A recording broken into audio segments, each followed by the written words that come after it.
ನಿನ್ನೆ ಸಾಯಂಕಾಲ ದೆಹಲಿಯ ಕರ್ನಾಟಕ ಭವನದಲ್ಲಿ ಮುಖ್ಯಮಂತ್ರಿಗಳು ಉಪಮುಖ್ಯಮಂತ್ರಿಗಳು ನಡೆಸಿರುವ ಪತ್ರಿಕಾಗೋಷ್ಠಿಯಲ್ಲಿ ಅವರು ಏನು ಹಿಂದೆ ಈ ಕಾಂತರಾಜ್ ವರದಿ ಅದರ ಅಂದಾಜ್ ಮೇಲೆ ಈ ಜಯಪ್ರಕಾಶ್ ವರದಿ ಏನು ಸ್ವೀಕರಿಸಿದರೆ ಸಿದ್ದರಾಮಯ್ಯನವರು ಫೆಬ್ರವರಿ 24ರಲ್ಲಿ ಅದನ್ನ ಒಂದ್ ರೀತಿ ಕಸದ ಪುಟ್ಟಿಗೆ ಹಾಕಿ ಪುನಃ ಈ ಪ್ರಕ್ರಿಯೆಯನ್ನು ಶುರು ಮಾಡ್ತಾರೆ ಅಂತ ಸಚಿವ ಸಂಪುಟದಲ್ಲಿ ಅವರು ತೀರ್ಮಾನ ಮಾಡ್ತಾರೆ ಅಂತ ಒಂದು ಪತ್ರಿಕಾಗೋಷ್ಠಿ ನಡೆಸಿದ್ದಾರೆ.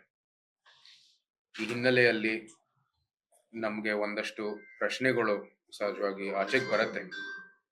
ದೆಹಲಿಗೆ ಅವ್ರದೇ ಆದಂತಹ ಒಂದು ಪದಗಳನ್ನು ಬಳಸಬೇಕಾಗಿದ್ರೆ ದೆಹಲಿಯ ಹೈಕಮಾಂಡ್ ಅವ್ರಿಗೆ ಪುಲಾವ್ ಮಾಡಿತ್ತು ಅಂತ ಸುದ್ದಿ ನಿಮ್ಮ ಎಲ್ಲ ಪೇಪರ್ಗಳಲ್ಲಿ ನಾವು ನೋಡಿದ್ವಿ. ನಾವೆಲ್ಲರಿಗೂ ಅನ್ಸಿದ್ದು ಈ ಒಂದು ನಡೆದಿರುವಂತದ್ದು ವಿಜಯೋತ್ಸವ RCB ವಿಜಯೋತ್ಸವದಲ್ಲಿ ಆ ಕಾಲು ತುಳಿತಕ್ಕೆ ಏನು 11 ಜನರು ಅಮಾಯಕರು ಪ್ರಾಣ ಕಳ್ಕೊಂಡಿರೋ ಒಂದು ತೀರ್ಮಾನ ಅಥವಾ ಒಂದು ಅದ್ರ ಬಗ್ಗೆ ಒಂದು ಯಾರ ಹೊಣೆ ಅಂತ ತೀರ್ಮಾನ ಮಾಡೋದಕ್ಕೆ ಅವರು ಒಂದು ಚರ್ಚೆ ಮಾಡ್ತಾರೆ. ಮತ್ತೆ ಬಹುಶಃ ಇಲ್ಲಿ ನಾಯಕರ ಮೇಲೂ ಕೂಡ ಒಂದು ಹೊಣೆ ಇದೆ, ಅದ್ರದ್ದು ಕೂಡ ಒಂದು ಚರ್ಚೆ ಮಾಡುವಂತ ದೃಷ್ಟಿಯಲ್ಲಿ ಅವ್ರು ಕರೆದಿದ್ದಾರೆ ಅಂತ ನಮ್ಗೆ ಸುದ್ದಿಯಲ್ಲಿ ಕೇಳಿತ್ತು. ಆದ್ರೆ ಇವರು ಅದರ ಹೊಣೆ ತಗೊಳ್ಳದೇ ಇರುವಂತದ್ ಬದಲು ಇವಾಗ ಏನು ಅದಕ್ಕೆ ದಿಕ್ತಪ್ಪಿಸೋ ದೃಷ್ಟಿಯಲ್ಲಿ ಪುನಃ ಈ ಪ್ರಕ್ರಿಯೆಯನ್ನು ನಾವು ಮಾಡ್ತೀವಿ ಅಂತ ಇವಾಗ ಒಂದು ಅನೌನ್ಸ್ಮೆಂಟ್ ಮಾಡಿದ್ದಾರೆ, ಘೋಷಣೆ ಮಾಡಿದ್ದಾರೆ. 10 ವರ್ಷ ಹಿಂದೆ ಈ ಪ್ರಕ್ರಿಯೆಯನ್ನು ಶುರು ಮಾಡಿದ್ರು, ನಂತರ ಇದನ್ನ ಅದು ಪ್ರಕ್ರಿಯೆ ಮುಗೀತು, ಆದ್ರೂ ಸಹ ಅದೇನು ಬಹಿರಂಗ ಮಾಡ್ಲಿಲ್ಲ, ಸ್ವೀಕರಿಸ್ಲಿಲ್ಲ. ಎರಡನೇ ಒಂದು ಅವಧಿಯಲ್ಲಿ ಅದನ್ನ ಜಯಪ್ರಕಾಶ್ ಹೆಗಡೆ ಅವರು ಆದ್ರೆ ಕಾಂತರಾಜ್ ವರದಿ ಅದು ಎಲ್ಲೂ ಸಿಕ್ಕೂ ಇಲ್ಲ ನಮ್ಗೆ ಅಂತ ಹೇಳಿ ಇಟ್ಸ್ ಲಾಸ್ಟ್ ಅಂಡ್ ಫೌಂಡ್ ತರ ಅದು ಅಲ್ಲೂ ಸಿಕ್ಕಿಲ್ಲ ಅಂತ ಹೇಳಿ ನಂತರ ಜಯಪ್ರಕಾಶ್ ಹೆಗಡೆ ಅವರ ಒಂದು ಅಂದಾಜ್ ಮೇಲೆ ಅದೇ ಒಂದು ಕಾಂತರಾಜ್ ವರದಿಯ ಕೆಲವು ದಾಖಲೆಗಳನ್ನು ಅದು ಅಂದಾಜ್ ಮೇಲೆ ಈ ಒಂದು ವರದಿಯನ್ನು ತೆಗೆದು ಅದನ್ನು ಕೂಡ ಸಂಪೂರ್ಣವಾಗಿ ಬಹಿರಂಗ ಮಾಡ್ಲಿಲ್ಲ. ಆದ್ರೆ ಕೆಲವು ಅಂಶಗಳು ಎಲ್ಲಾರ್ಗೂ ಸಿಕ್ತು.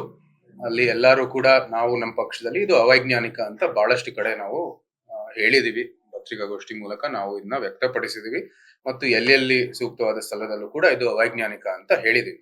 ಸಂಪೂರ್ಣವಾಗಿ ಪ್ರಕ್ರಿಯೆನೇ ಅವೈಜ್ಞಾನಿಕ ಅಂತ ಹೇಳಿದೀವಿ. ಅದನ್ನ ಇವಾಗ ಕಾಂಗ್ರೆಸ್ ಹೈಕಮಾಂಡ್ ಕೂಡ ಒಪ್ಕೊಂಡಿದ್ದಾರೆ. ಮತ್ತೆ ಏನು ಅವರ ಸಚಿವ ಸಂಪುಟದಲ್ಲೇ ಏನು ಅದಕ್ಕೆ ವಿರೋಧ ಇತ್ತು ಅದನ್ನು ಕೂಡ ಒಪ್ಕೊಂಡಿದ್ದಾರೆ. ಒಳ್ಳೇದು. ಆದ್ರೆ ಈಗ ಕೇಂದ್ರ ಸರ್ಕಾರ ಈಗಾಗ್ಲೇ ನಿರ್ಧಾರವನ್ನು ತಗೊಂಡಿದ್ದಾರೆ. ನಾವೇ ಇದು ಏನು ಜಾತಿ ಗಣತಿಯನ್ನು ಜನಗಣತಿಯ ಜೊತೆಗೆ ಜಾತಿ ಗಣತಿಯನ್ನು ನಾವು ಮಾಡ್ತೀವಿ ಅಂತ ಅವ್ರಾಗ್ಲೇ ಒಂದು ನಿರ್ಧಾರ ಮಾಡಿದ್ದಾರೆ.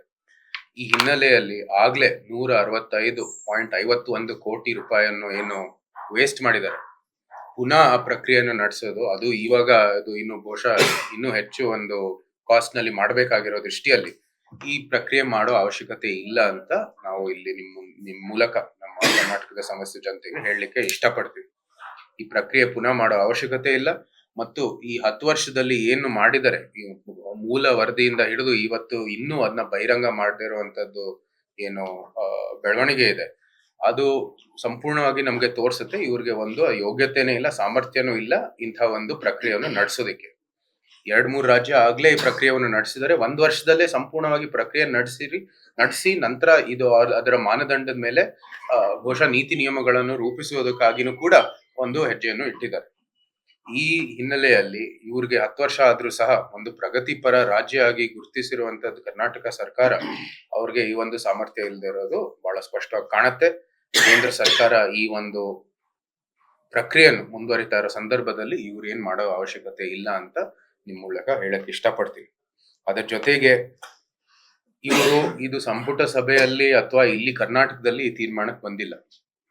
KC ವೇಣುಗೋಪಾಲ್ ಅವರು AICC ಜನರಲ್ ಸೆಕ್ರೆಟರಿ ಅವರು, ರಾಹುಲ್ ಗಾಂಧಿ ಕಾಂಗ್ರೆಸ್ ಸರ್ಕಾರದ ವರಿಷ್ಠರು ಈ ತೀರ್ಮಾನಕ್ಕೆ ಬಂದಿದ್ದಾರೆ. ಇಬ್ರು ಕೂಡ ಕಾಂಗ್ರೆಸ್ ಹೈಕಮಾಂಡಿನ ವರಿಷ್ಠರು, ಅದು ನಿಜ. ಆದ್ರೆ ಕರ್ನಾಟಕ ಜನತೆ ಅವ್ರನ್ನ ಆಯ್ಕೆ ಮಾಡಿಲ್ಲ. ಬಹಳ ಸ್ಪಷ್ಟವಾಗಿ ನಮ್ಮ ಮತ ಈ ಕಾಂಗ್ರೆಸ್ ಸರ್ಕಾರಕ್ಕೆ ಅಧಿಕಾರವನ್ನು ಕೊಟ್ಟಿದ್ದಾರೆ. ಇದು ಹೇಗೆ ಇಲ್ಲಿ ನಾನ್ ಎಲೆಕ್ಟೆಡ್ ಪರ್ಸನಾಲಿಟೀಸ್ಗಳು ಈ ತೀರ್ಮಾನ ಬಂದು ಇವ್ರಿಗೆ ಆದೇಶವನ್ನು ಕೊಟ್ಟಿದ್ದಾರೆ ಅಂತ ಬಹಳ ಒಂದು ಮುಖ್ಯವಾದಂತ ಪ್ರಶ್ನೆ.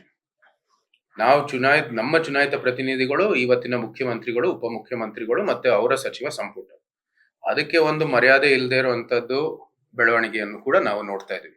KC ವೇಣುಗೋಪಾಲ್ ಅವರು ಮತ್ತೆ ರಾಹುಲ್ ಗಾಂಧಿ ಸರ್ಕಾರವನ್ನು ನಡೆಸ್ತಾ ಇದಾರೋ ಇಲ್ವೋ ಅಂತಾನು ಕೂಡ ಈ ಸಂದರ್ಭದಲ್ಲಿ ನಾವು ಪ್ರಶ್ನೆ ಮಾಡಕ್ ಇಷ್ಟಪಡ್ತೀವಿ.